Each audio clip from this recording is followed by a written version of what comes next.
यस्य नेतारं भेत्तारं कर्मभूभृतां ज्ञातारं विश्वतत्त्वानां वन्दे तद्गुणलब्धे।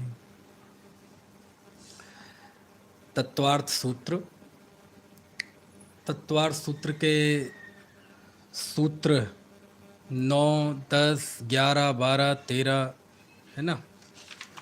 इन सूत्रों पर हमें बात करनी है। 9वें सूत्र में आचार्य ने सम्यक ज्ञान बताए थे। मति श्रुतावधि मनः परय केवलानि ज्ञानम। मति ज्ञान, श्रुत ज्ञान, अवधि ज्ञान, मनः परय ज्ञान, केवल ज्ञान, ये सम्यक ज्ञान है। और तत्प्रमाणे, तत्प्रमाणे वह प्रमाण है और ये ही प्रमाण है। यानी ये सम्यक ज्ञान जिन्हें हमने कहा है, ये सम्यक ज्ञान ही प्रमाण है। इसके अलावा अब और कोई प्रमाण नहीं है। और वे प्रमाण दो हैं, प्रत्यक्ष और परोक्ष। ठीक है। आदि के दो ज्ञान, आद्य परोक्षम, आदि के दो ज्ञान परोक्ष ज्ञान है। और प्रत्यक्षम मन्यत, और अन्य है वो प्रत्यक्ष है। यानी अवधि ज्ञान, मनः परय ज्ञान और केवल ज्ञान, ये तीन ज्ञान प्रत्यक्ष हैं। और मति ज्ञान, श्रुत ज्ञान, ये परोक्ष ज्ञान है। ये हमारा विषय चला था आज सुबह की चर्चा में। इसमें सूत्रों में आए हुए हम शब्दों की और पदों की सार्थकता समझ रहे थे कि जैसे तत्प्रमाणे, तत्प्रमाणे में तत् जो शब्द है कि ये ही प्रमाण है, तो तत् शब्द सम्यक ज्ञान के अलावा इंद्रिय को प्रमाण मानता है, कोई सन्निकर्ष को प्रमाण मानता है, उन सब का निषेध कर देता है। और प्रमाणे ऐसा द्वितीय का प्रयोग करके जो जैन दर्शन में स्वीकृत प्रत्यक्ष और परोक्ष प्रमाण है, इनके अलावा अन्य समस्त प्रकार के प्रमाणों की निवृत्ति कर देता है। तो ये सारी जो निवृत्ति, निषेध और वस्तु के स्वरूप को एक बिल्कुल सुनिश्चित अर्थ में प्रस्तुत करते हैं, है ना। इस तरह के ये सूत्रों में पदों का प्रयोग होता है। क्योंकि जब आप इन सूत्रों की टीका में जाएंगे शास्त्रों में, तो बहुत प्रकार के आपको प्रमाणों के कथन मिलेंगे। कोई सन्निकर्ष को प्रमाण मानता है, कोई इंद्रिय को प्रमाण मानता है। अब इंद्रियां तो अचेतन हैं, इंद्रियों के विषय भी अचेतन हैं, है ना। और जानना चेतन का काम है। तो यदि इंद्रियां को ही कोई प्रमाण मानेगा, तो जो इंद्रियों से जाना जाएगा वो तो केवल रूपी आदि पदार्थ जाने जा सकते हैं, न भूतकाल के जाने जा सकते हैं, न भविष्यकाल के पदार्थ जाने जा सकते हैं, है ना। और इंद्रियों के द्वारा वर्तमान में भी जो सामने उपस्थित हों पदार्थ, वही जाने जा सकते हैं। दूर स्थित पदार्थ नहीं जान सकते, है ना। परमाणु आदि नहीं जान सकते, अरूपी पदार्थ नहीं जान सकते। तो इन सारी चीज़ों का अस्तित्व सिद्ध नहीं होगा यदि हम इंद्रिय को प्रमाण मानते हैं। ऐसी एक और मान्यता है कि कोई सन्निकर्ष को प्रमाण मानता है। ये सन्निकर्ष क्या होता है प्रशांत भाई? सन्निकर्ष से आशय ये होता है कि जैसे आँखें होती ना, आँख जब अपने विषय के साथ, आँखें मतलब सभी इंद्रियां जब अपने विषय के साथ संपर्क स्थापित करती हैं, तो उस स्थिति को कहते हैं सन्निकर्ष। उसे क्या कहते हैं? सन्निकर्ष। यानी जैसे हमने, ये हमारी स्पर्शन इंद्रिय है, इससे हमने किसी को छुआ, तो इंद्रिय का अपने विषय से जो संपर्क हुआ ना, उसे कहते हैं सन्निकर्ष। ठीक है।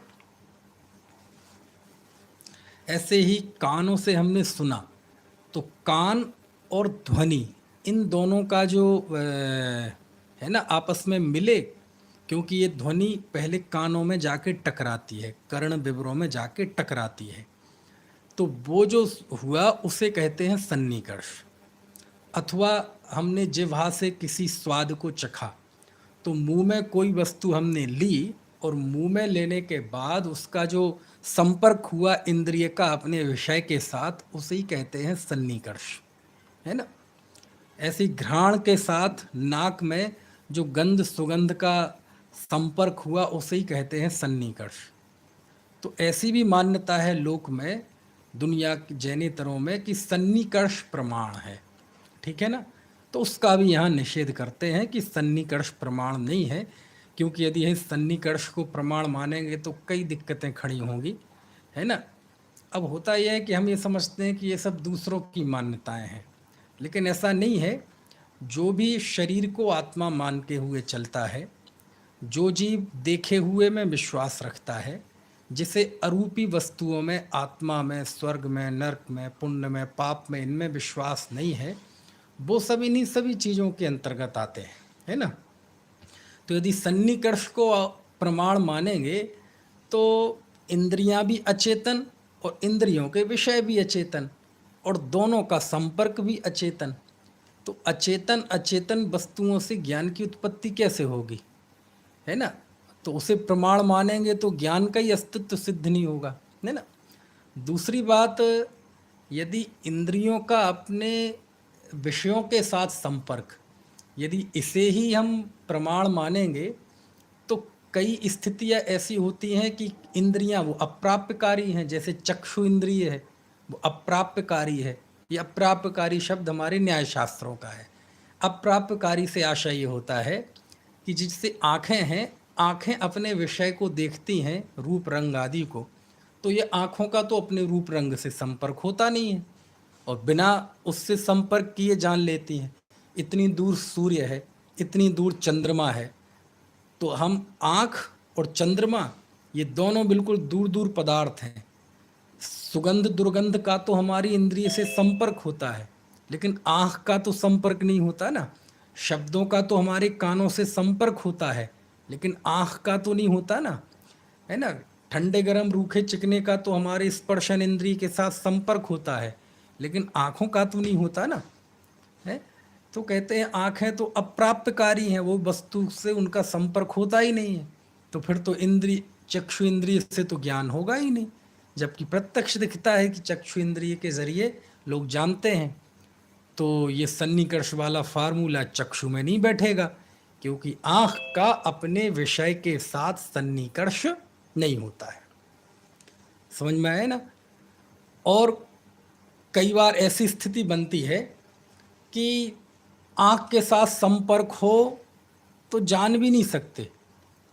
आप देखो, आँख में आप अंजन लगा लो, अंजन, काजल लगा लो, तो काजल दिखाई देता है, अंजन दिखाई देता है। आप आँख में आई ड्रॉप डालते हैं, आई ड्रॉप दिखाई देती है आपको, आँख में लगी हुई आपकी ड्रॉप दिखाई देती है। तो जिस चीज़ का चक्षु इंद्रिय के साथ संपर्क हो रहा है वो तो जानने में नहीं आ रही, और जो दूर है वो जानने में आ रही है। तो ये सन्निकर्ष वाली स्थिति चक्षु इंद्रिय के साथ घटित नहीं होती। और इस बात को समझाने के लिए इस समय कोरोना काल तो बड़ा फ़ायदेमंद है। कोरोना काल में तो आपने देखा होगा कि जिसको कोरोना का संक्रमण हो जाए, उसकी शुरुआती क्या पहचान होती है। एक तो बुखार आना शुरू हो जाता है, और बुखार के अलावा और क्या पहचान होती। बुखार तो कई चीज़ों में आता है। बुखार के अलावा कहते हैं पहली लहर में जो ज़्यादा था इसकी चर्चा, अब दूसरी लहर में इसकी चर्चा कम रही, कि इसमें स्वाद नहीं आता, टेस्ट चला जाता है, स्मेल, सूंघने की क्षमता चली जाती है। ये सब चीज़ें सुनी होगी ना आपने कोविड में, तो अब लोग सूंघने की क्षमता चली जाती है। अब सन्निकर्ष तो ये कह रहा है कि सन्निकर्ष होगा तो ज्ञान होगा, तो प्रमाण होगा। अब वो सूंघने की क्षमता, यानी नाक भी है, नासिका भी है, और गंध भी नथनों से जाके टकरा रही है, लेकिन ज्ञान नहीं हो रहा, है ना। ऐसे ही मुंह में हम कुछ चीज़ लेते हैं, तो वह मुंह की में वस्तु वो जुबान में जाके टकरा रही है रसना इंद्रिय से, लेकिन स्वाद नहीं आ रहा। तो सन्निकर्ष की स्थिति कैसे बनेगी। और कभी कभार तो उल्टा भी होता है। आपको पता है, जब किसी को शरीर में जहर चढ़ जाए तो उल्टा स्वाद आता है। उसे मीठा खिलाओ तो वो भी कड़वा लगता है। और कई बार बुखार में भी कई चीज़ें, अच्छी चीज़ें खिलाएं जो आपको पसंद हो, वो भी कड़वी लगती हैं। तो सन्निकर्ष हो रहा है, लेकिन सन्निकर्ष के बाद ज्ञान कैसा हो रहा है? उल्टा हो रहा है ना। तो ऐसे बहुत सारे हमारे आचार्यों ने, आप न्याय के शास्त्रों में, न्याय ग्रंथों में, और ज़्यादा बहुत गहरे न्याय के ग्रंथों में ना भी जाना हो तो जो हम तत्वार सूत्र पढ़ रहे हैं इसी की टीकाओं में जाएंगे तो आचार्यों ने बहुत लंबा विश्लेषण किया है कि जब इतने सी बात का कि तत्प्रमाणे, ये ही प्रमाण है और कोई प्रमाण नहीं है, तो इस पे उन्होंने सैकड़ों पृष्ठ आचार्यों ने इस तरह से लिख दिए कि भैया यदि हम ऐसा मानेंगे कि सन्निकर्ष प्रमाण है तो धर्म कर्म संभव ही नहीं है। क्यों? क्योंकि धर्म की साधना, धर्म की चर्चा, दर्शन की चर्चा, अध्यात्म की चर्चा लोकोत्तर वस्तुओं के जरिए चलती है। धर्म चर्चा में ये थोड़ी बताया जाएगा कि भूख लगे तो भोजन कर लो, ये तो बिना सिखाए ही व्यक्ति सीख लेता है। भोजन पान, ये जो 4 संज्ञाएं हैं, आहार संज्ञा, भय संज्ञा, मैथुन संज्ञा, परिग्रह संज्ञा, इसके लिए तो प्रशिक्षण की किसी प्रशिक्षण और उसकी ज़रूरत ही नहीं है। समझ में आया ना? ये तो व्यक्ति अपने आप ही सीखता है। लौकिक चीज़ें सीखने के लिए इसे किसी की संस्कारों की ज़रूरत नहीं है ना। विषय वासना के लिए किसी संस्कारों की ज़रूरत नहीं है। ज़रूरत तो लोकोत्तर मार्ग को समझने के लिए है। और लोकोत्तर मार्ग में जब तक आप वो चीज़ें स्वीकार नहीं करेंगे जो आँखों से दिखाई नहीं देती, स्वर्ग, नरक, आत्मा, है ना, परमात्मा, ऊर्ध्वलोक, मध्यलोक, अधोलोक, ये जो लोकोत्तर वस्तुएं हैं, इनको आपको स्वीकार नहीं करेंगे तो आप आगे बढ़ ही नहीं पाएंगे दर्शन और धर्म के क्षेत्र में, है ना। और यदि हम इसी को प्रमाण मान के चलें कि सन्निकर्ष प्रमाण है, इंद्रियां ही प्रमाण है, इंद्रिय से जो जानते हैं यही सत्य है, यही प्रमाण है, तो फिर प्रश्न ये है कि जो वस्तुएं सूक्ष्म हैं, जो वस्तुएं अंतरित हैं, जो वस्तुएं दूरस्थ हैं, उनका तो ज्ञान संभव ही नहीं है। अब सूक्ष्म माने जैसे परमाणु है। अब परमाणु, अब चूंकि हम तो उसे जान नहीं सकते, तो फिर वो तो फिर उसका तो अस्तित्व सिद्ध नहीं होगा, क्योंकि उसका तो हमारे इंद्रिय से ज्ञान भी नहीं हो रहा, सन्निकर्ष भी नहीं हो रहा। समझ में आया ना? अरे चलो, परमाणु तो बहुत सूक्ष्म है। मैं तो आपसे ये कह रहा हूँ, आप इतने लोग बैठे हैं, आपने किसी ने अपनी आंखों से कोई वायरस देखा है क्या? संक्रमण देखा है क्या? कोविड-19 देखा है क्या? कोविड-20 देखा है क्या? 21 देखा है क्या? और भी पहले आए वो देखे हैं क्या? अरे वो तो ठीक, कंप्यूटर में जो वायरस आते हैं वो देखे हैं क्या? अरे कंप्यूटर में जो सॉफ्टवेयर काम करता है ना, उसके वो पार्टिकल देखे हैं क्या? कहने का आशा ये है, जो सूक्ष्म चीज़ें परमाणु आदि हैं, वो तो उनका तो अस्तित्व ही सिद्ध नहीं होगा। तो ना सूक्ष्म वस्तुओं का अस्तित्व सिद्ध होगा, ना अंतरित वस्तुओं का अस्तित्व सिद्ध होगा, है ना। जो काल से दूर हैं, जो स्थान से दूर हैं, है ना। अब स्थान से दूर हैं सुमेरु आदि, कैसे उनका अस्तित्व सिद्ध होगा? सिद्धशिला आदि कैसे अस्तित्व सिद्ध होगा? चलो हमारी भाषा में ना कहो तो जैनेतरों की भाषा में कहो, है ना, बैकुंठ की स्थिति कैसे सिद्ध होगी? पाताल की स्थिति कैसे सिद्ध होगी? तो उसका भी उस अस्तित्व सिद्ध नहीं होगा। समय से जो दूर चले गए, ऐसे ऋषभदेव, अजितनाथ, राम, कृष्ण, इनका अस्तित्व कैसे सिद्ध होगा? तो ये सारे जो लोकोत्तर मार्ग है, ये लोकोत्तर मार्ग इसी थ्योरी को लेकर चलता है कि हम जो इंद्रिय से जानते हैं ये इतना प्रमाण नहीं है, प्रमाण इससे कुछ आगे की चीज़ है ना। और यदि इसी को हम प्रमाण मान के चलेंगे तो सर्वज्ञता की सिद्धि नहीं होगी। समझ में आए ना? क्योंकि अब जब इंद्रियों से सब पदार्थों को जान ही नहीं सकते, भूत को नहीं जान सकते, भविष्य को नहीं जान सकते, और वर्तमान का भी पूरा नहीं जान सकते, सूक्ष्म पदार्थों को नहीं जान सकते, तो सर्वज्ञता का अस्तित्व सिद्ध नहीं होगा। कोई आप्त सिद्ध नहीं होगा। आप्त मतलब कोई प्रामाणिक पुरुष सिद्ध नहीं होगा, क्योंकि हम आप्त उसे मानते हैं, है ना, जो प्रामाणिक हो। और प्रामाणिक वो होता है जो सब कुछ जानता हो, और सब कुछ जानने वाला त्रिकालज्ञ होगा। तो भगवान की भी सत्ता सिद्ध नहीं होगी, है ना। आप देखो, कोई भी यदि व्यक्ति आस्तिक है, वह भगवान को मानता है, तो वह अपने भगवान को कैसा देखना चाहता है, कैसा मानना चाहता है? कोई अपने भगवान को अल्पज्ञ मानता है?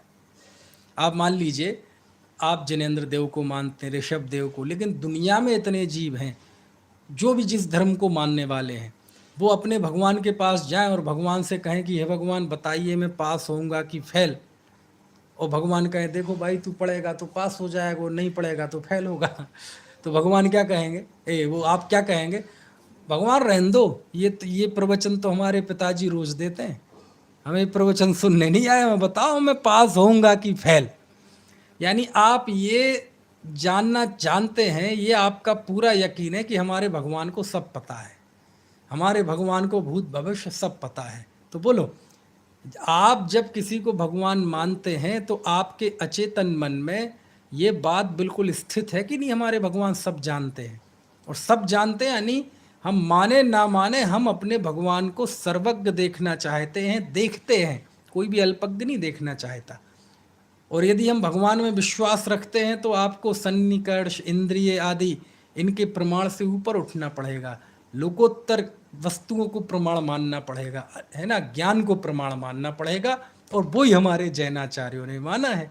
क्योंकि यदि ज्ञान को प्रमाण नहीं मानेंगे, सम्यक ज्ञान को, इंद्रिय सन्निकर्ष आदि को प्रमाण मानेंगे, तो फिर वो स्थिति खड़ी होगी कि ना स्वर्ग है, ना नरक है, ना सुमेरु है, ना आत्मा है, ना अधर्म द्रव्य है, ना परमात्मा है, ना धर्म द्रव्य है, ना आकाश है, ना काल है, लोकोत्तर किसी वस्तु की, कोई ऐतिहासिक पूज्य पुरुषों की, कोई भविष्य के पूज्य पुरुषों की, किसी का भी अस्तित्व सिद्ध नहीं होगा। यानी पूरी धार्मिकता, पूरा आस्तिक्य भाव यही खतरे में पड़ जाएगा, है ना। ये सारी बातें आचार्य ने इन सूत्रों की व्याख्याओं में लिखी है। तो मैं तो आपको लगता होगा कि इन सब बातों को जानने से क्या फ़ायदा है ना।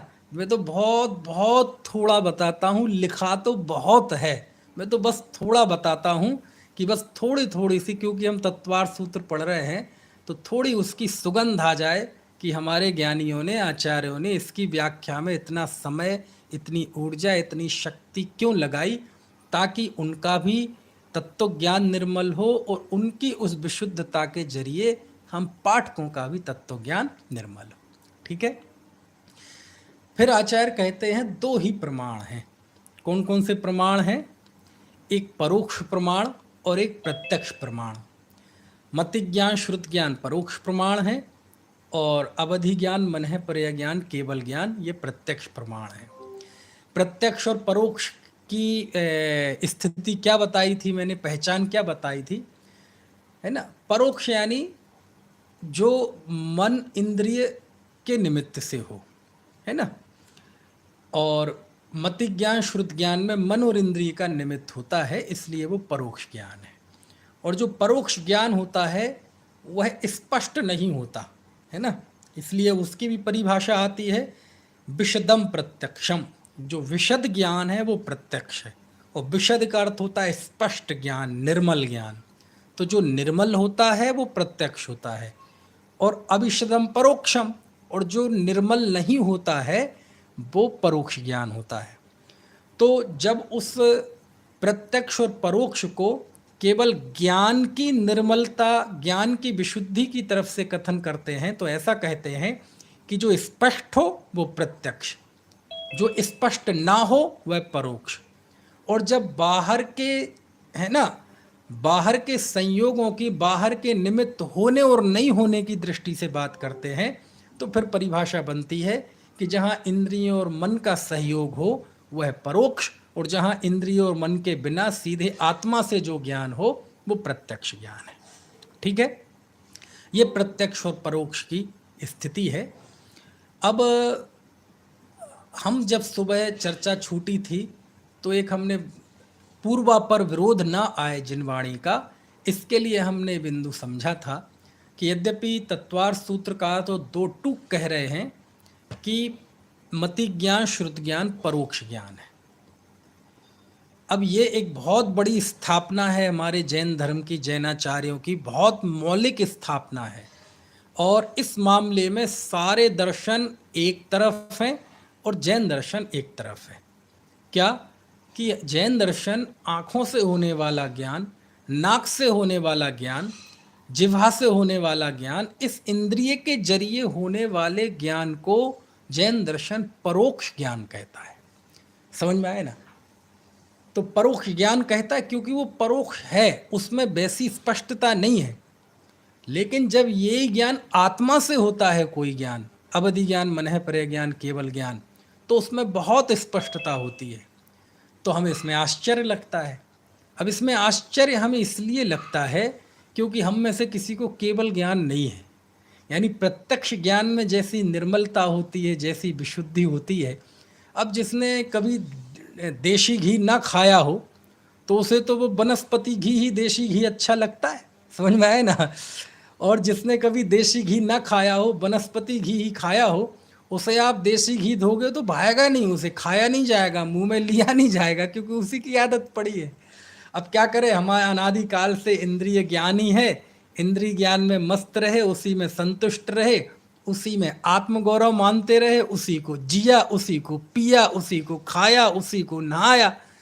तो कभी हमने इसके आगे एक कदम बढ़ के परिकल्पना ही नहीं की कि इससे अलग भी कोई अतीन्द्रिय ज्ञान हो सकता है, और इससे अलग भी कोई ऐसा ज्ञान हो सकता है कि जो इससे बेहतर है, जिसमें ज़्यादा विशुद्धि है, जिसमें आनंद है।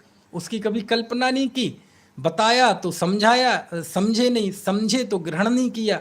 इसलिए हमें इन सब चीज़ों में आश्चर्य लगता है। समझ में आए ना। खैर, तो हमने ये प्रश्न किया था कि हे आचार्य देव, हमने तो शास्त्रों में और जगह मति ज्ञान, श्रुत ज्ञान में भी प्रत्यक्ष पने की बातें पढ़ी हैं शास्त्र में, है ना। कहाँ पढ़ी तो जरा बताओ। तो आचार्य से कहा कि हमने न्याय शास्त्रों में, न्याय के जो ग्रंथ हैं हमारे, उसमें हमने प्रत्यक्ष के दो भेद पढ़े। कौन कौन से?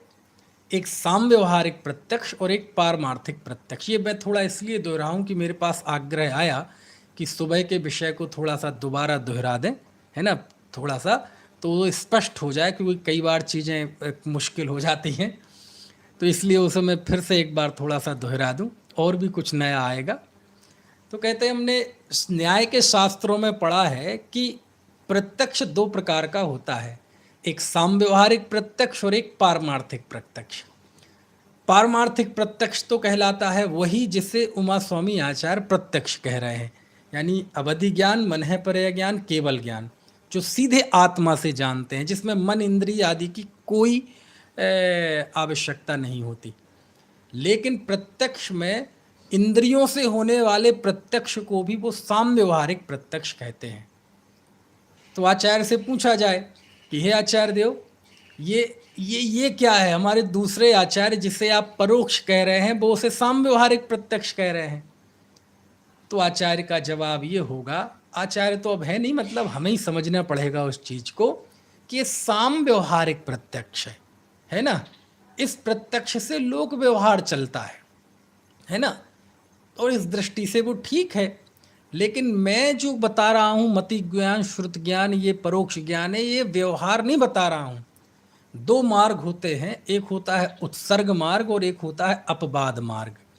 तो ये उत्सर्ग मार्ग का कथन है। अपवाद मार्ग में इंद्रिय से जाने हुए को भी साम व्यवहारिक प्रत्यक्ष कहा जाता है, क्योंकि उससे बहुत बड़ा लोक व्यवहार चलता है, और न केवल लोक व्यवहार चलता है बल्कि हमारा धर्म का व्यवहार भी चलता है। समझ में आया ना। अब धर्म का व्यवहार, आप कहेंगे धर्म का व्यवहार कैसे चलता है? तो मुनिराज चार हाथ जमीन देख के चलते हैं, चार हाथ जमीन देख के चलते हैं कि नहीं? तो आँखों से देखना, अब उसे हम ऐसा मानेंगे कि आँखों से तो प्रत्यक्ष दिखाई नहीं देता, आँखों से तो स्पष्ट दिखाई नहीं देता, तो इसका मतलब फिर क्यों नीचे देख के चलना, जीवों की क्यों रक्षा करना? तो हमारे धर्म के व्यवहार में भी साम व्यवहारिक प्रत्यक्ष का बड़ा योगदान है, बड़ा भारी योगदान है। आप देखो मुनिराज की चर्या को आप बहुत बारीकी से देखेंगे तो वो रात में, मतलब शाम को होते ही जब लगे कि हाँ अब शाम होने वाली है, तो एक स्थान पर अपनी चीज़ें, उपकरण वगैरह सब सुरक्षित करके रात्रि के लिए तैयारी करेंगे कि अब एक ही जगह रहेंगे, ना कहीं जाना है ना कुछ करना है, क्योंकि अंधेरे में तो वो गमन करते नहीं। तो वो कैसे निर्धारित करें, उनके पास घड़ी होती नहीं, तो वो अपनी आँखों से अपने हाथों को देखते हैं, और जब तक हाथों की रेखाएं स्पष्ट दिखाई दे रही हैं समझ लो अभी दिन है। और ज्यों ही हाथों की रेखाएं स्पष्ट दिखाई देना बंद हो गई, धुंधली दिखाई देने लगी, तो वो समझ में आ जाता है कि अब हमें गमन नहीं करना है, चलना फिरना नहीं है, और एक स्थान पे वो पूरी रात के लिए स्थित हो जाते हैं। ऐसे ही सुबह होता है। अब सुबह जब उठते हैं तो कैसे निर्धारित करें कि अब हमारे लिए उठकर गमन करने का आदि का समय हो गया।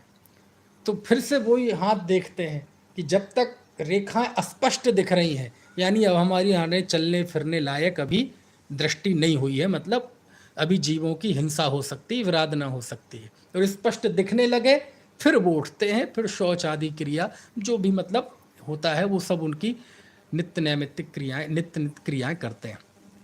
तो अब वहाँ आप क्या कहेंगे, है ना?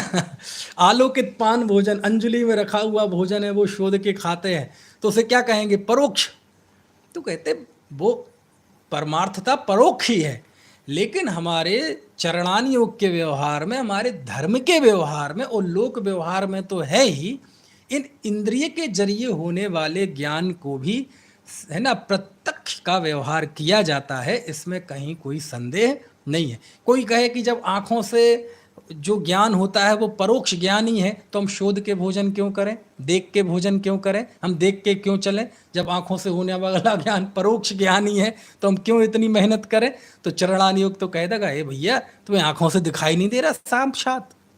अरे साक्षात देखो, जीव दिखाई देते हैं नीचे।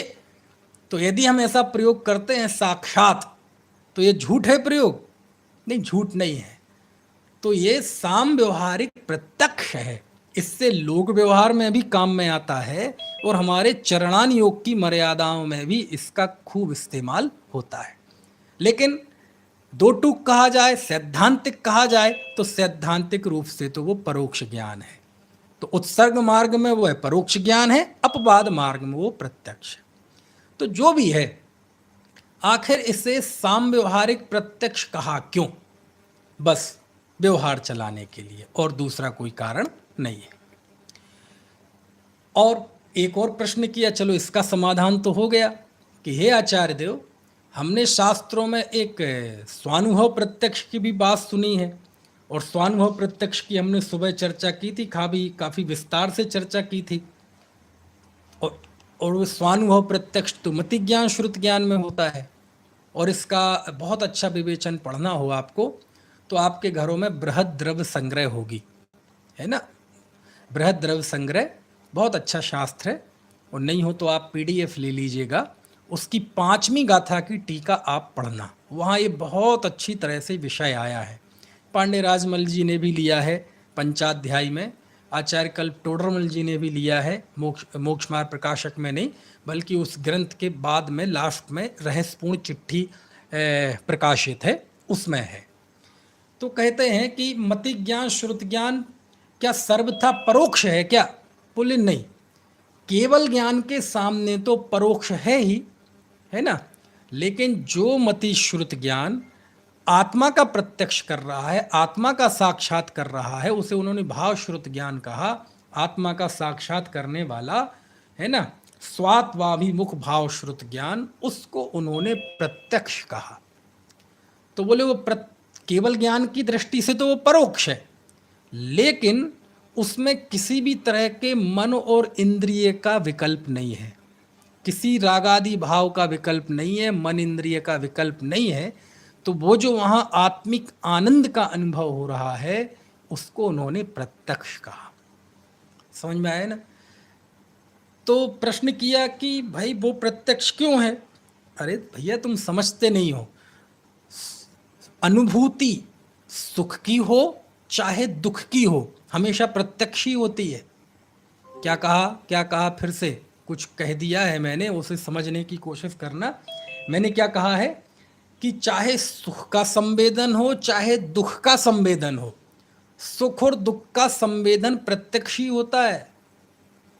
समझ में आया ना? अच्छा बताओ, क्या नाम अपने नितिन भाई, राग में आकुलता है, कषाय में आकुलता है, ये प्रत्यक्ष है कि परोक्ष है? नहीं आई बात समझ में? प्रश्न समझ में है ना? क्या है प्रश्न मीना जी? राग में आकुलता प्रत्यक्ष है कि परोक्ष है? अब हमारे पास तो मति ज्ञान श्रुत ज्ञान परोक्ष ज्ञान है साधन के रूप में, तो हम कहेंगे नहीं परोक्ष है। तो प्रत्यक्ष तो केवल ज्ञान है। क्या कहा? प्रत्यक्ष तो केवल ज्ञान है। और प्रत्यक्ष जब केवल ज्ञान है तो केवल ज्ञानी को राग द्वेष है नहीं। तो प्रत्यक्ष केवल ज्ञान है और केवल ज्ञान को राग द्वेष है नहीं, और हमें राग द्वेष है और हमें परोक्ष ज्ञान है। इसका मतलब यह हुआ कि राग और आकुलता किसी को प्रत्यक्ष तो है ही नहीं।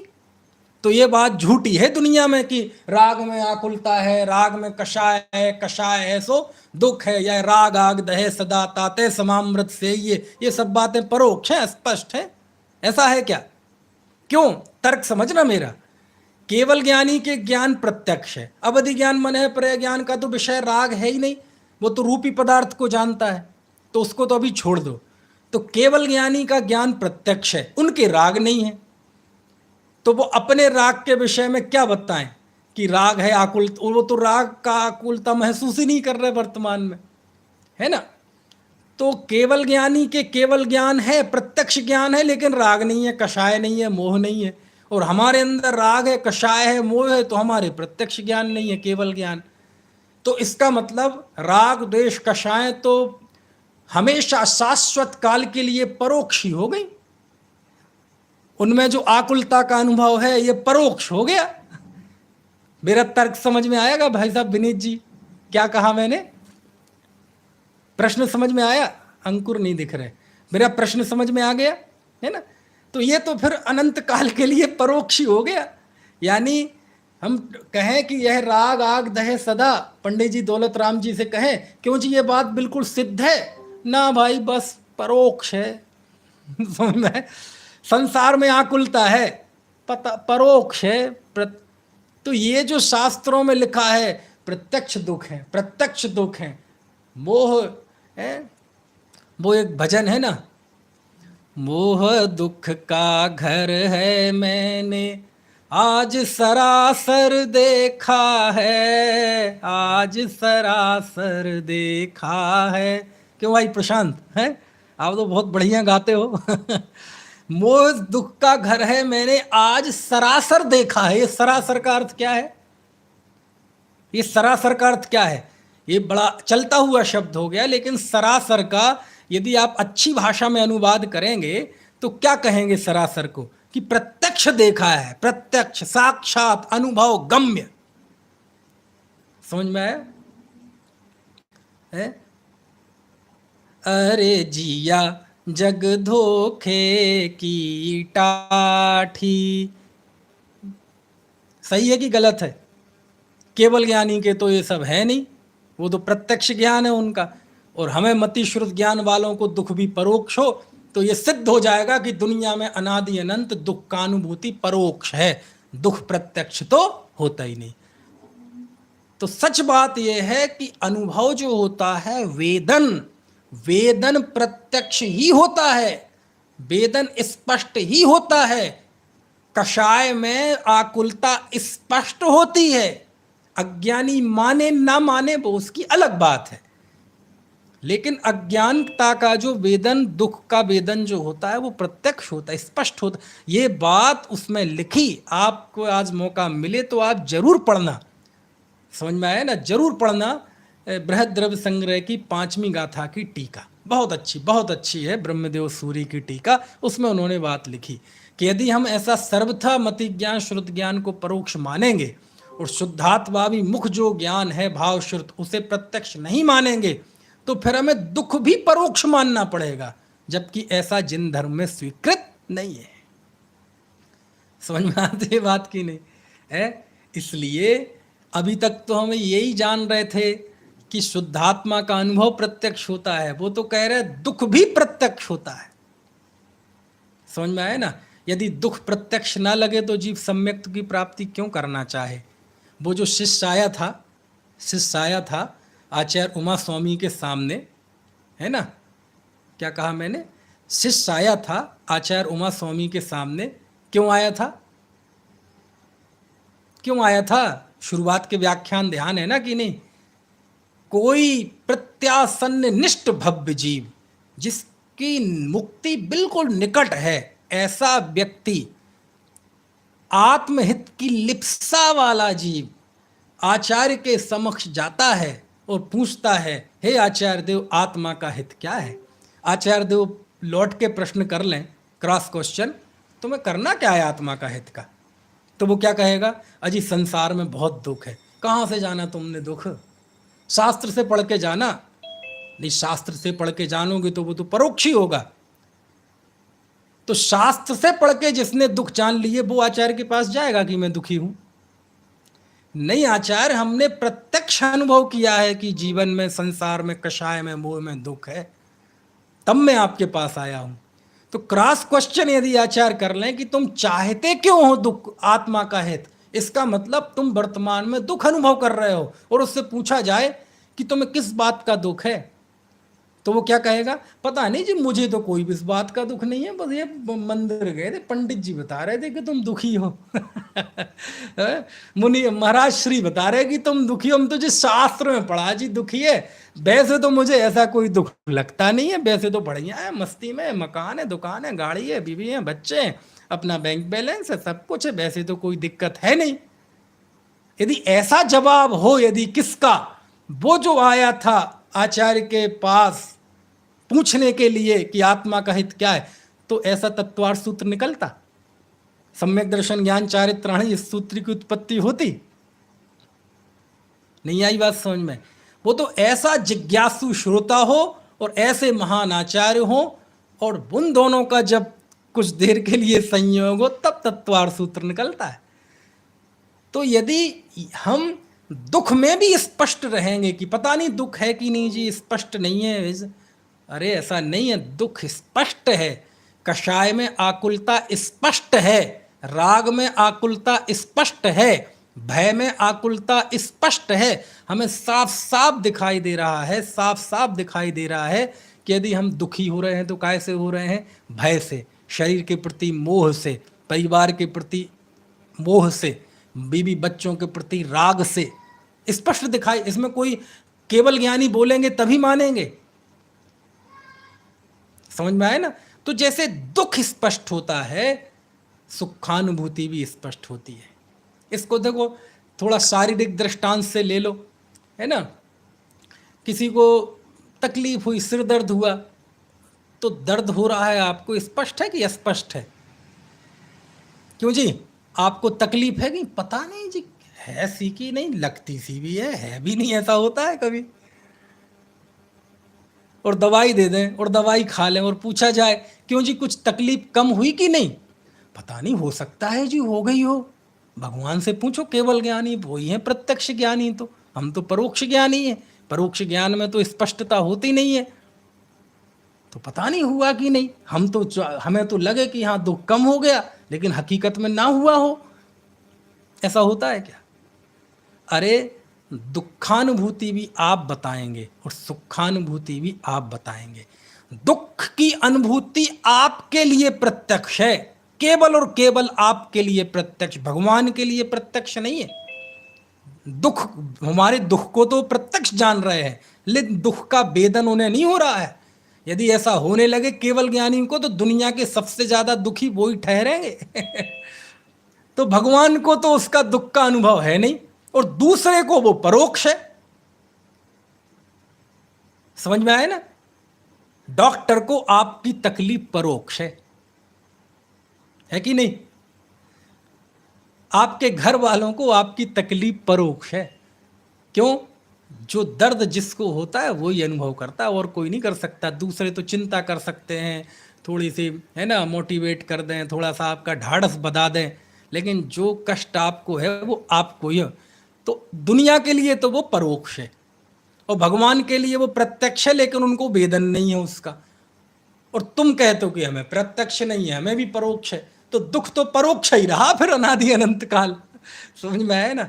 ये तर्क मैं नहीं दे रहा हूं, और सच बात बता रहा हूं, ये तर्क मेरे 18 साल पहले मन में आता था कि नहीं, सुख की अनुभूति नहीं, दुख की अनुभूति भी प्रत्यक्ष होती है। लेकिन जो चीज़ शास्त्र में लिखी नहीं मिलती है, मैं कैसे कहूँ, तो 15 साल पहले मुझे वो बृहद द्रव्य संग्रह में लिखी मिली थी, तो फिर मैंने उसे बोलना भी शुरू कर दिया था और आज वो प्रकरण फिर आ गया। आज मैंने फिर वो द्रव्य संग्रह खोल के देखी तो बड़ा आनंद आया, वही प्रकरण फिर पढ़ने मिला। समझ में आया ना? तो ऐसे तो लेकिन दो टूक बताओ जी, वो मति ज्ञान श्रुत ज्ञान के अंतर्गत है कि केवल ज्ञान के अंतर्गत? हमें तो सीधी बताओ। जो ज्ञान शुद्धात्म सन्मुख है वो ज्ञान पांचों ज्ञान में से कौन सा है? बोले केवल ज्ञान तो है नहीं, अवधि ज्ञान मन है पर ज्ञान तो है नहीं, तो क्या है? बोले है तो मति श्रुत ज्ञान। और मति श्रुत ज्ञान क्या है? तो सिद्धांतता मति श्रुत ज्ञान को तो परोक्ष माना गया है, उस दृष्टि से आप परोक्ष कह लो। क्यों? क्योंकि वह मति श्रुत ज्ञान जिस आत्मा का अनुभव कर रहा है वह आत्मा के असंख्यात प्रदेश, अनंत गुण, अनंत शक्तियां उसको उस समय अभी भी अस्पष्ट हैं। बात केवल सुख के अनुभव की है, सुख के अनुभव में स्पष्टता है ना?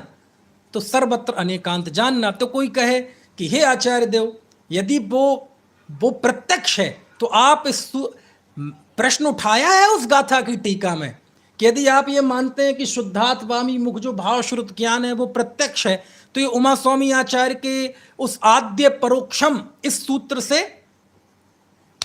क्लैश करता है, इस सूत्र से विरुद्ध जाती है बात। ऐसा प्रश्न किया है टीका में और इस सूत्र का हूं अद्धृत किया है कि आद्य परोक्षम इस बात से जाकर टकराती है। तो वहां जवाब दिया कि भाई एक होता है उत्सर्ग कथन और एक होता है अपवाद कथन। उत्सर्ग कथन तो यह है कि मति श्रुत ज्ञान परोक्ष ज्ञान है, लेकिन अपवाद है जैसे साम्यवहारिक प्रत्यक्ष एक अपवाद है, उसी श्रेणी में एक दूसरा अपवाद है। क्या? कि वह स्वानुभव जो है वो प्रत्यक्ष होता है। अब एक चीज यहां देखना बहुत जबरदस्त,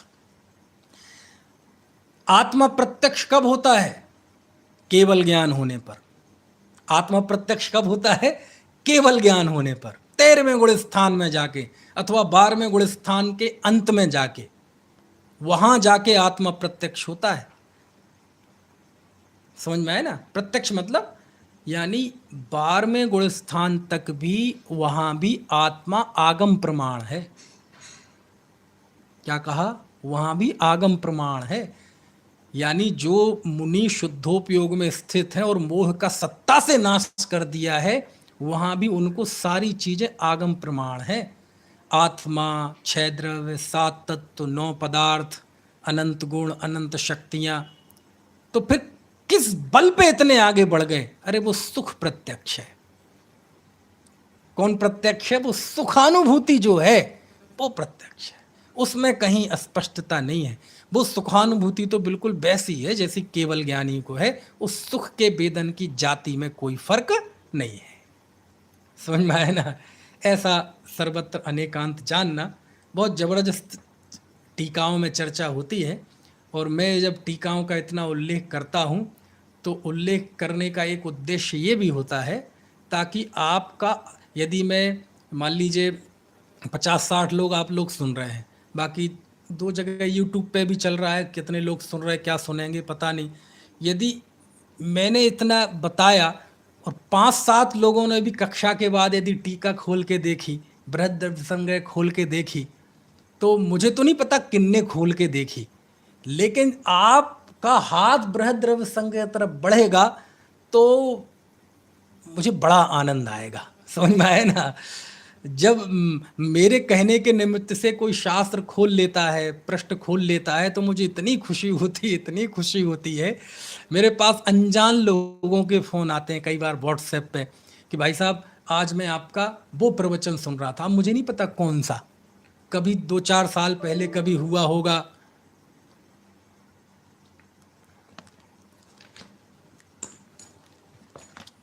2-4 साल पहले हुआ होगा, है ना? तो वो फिर मुझे बड़ी खुशी होती है। तो उसमें आपने ये बात कही थी, मैंने वो खोल के देखी तो मुझे बहुत आनंद आया, है ना? इस तरह से। तो अभी का समय हो गया है और बात बाद में।